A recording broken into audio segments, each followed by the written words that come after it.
睡在打呼非常大声的伴侣身边，有时真的很困扰和无奈。一整晚听着他们的打鼾声，完全睡不着。偶尔打呼真的很平常，尤其一个人很疲惫的时候，打呼声会更严重。因为一整天工作或学习下来，已经很累了。为了获得更充足的深度睡眠，疲惫的人他们的身体肌肉更加放松，导致更大声的打鼾声或睡眠呼吸暂停症的问题。一个人的打呼声可能暗示着他有睡眠呼吸暂停的问题。睡眠呼吸暂停可是一种严重的睡眠障碍，呼吸每晚会短暂地中断很多次。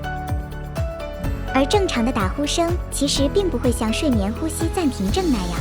干扰你的睡眠质量。所以如果你白天感到极度疲劳和困倦，这可能是睡眠呼吸暂停症的征兆哦。睡觉睡到一半突然短暂停止呼吸，想一想都觉得好可怕，万一呼吸回不来怎么办？一般情况下，睡眠呼吸暂停症的患者打呼声都很大很重，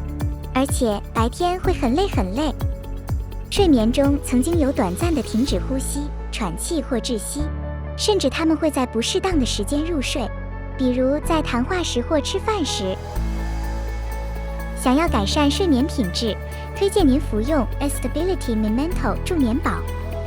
SKG World 的 Stability Memento 助眠宝经过了3次的配方改良，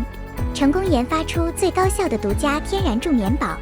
帮助更多患有睡眠障碍的朋友，给予他们整晚一夜安稳的睡眠。为了有效改善睡眠障碍者的睡眠品质，公司可是在 Stability Memento 正式推出市场前，累计收集超过350位面对睡眠困扰的朋友服用后的反馈，并证明有效后才在2019年正式推出市场。如果你也因为每晚睡得不好，第二天感觉更累，而不是更加精力充沛，不妨试一试 Stability Memento， 并每晚通过智能手环来测量自己的心率及深度睡眠时间，这样就能清楚知道自己的睡眠状况了。赶快 message 我们了解更多吧。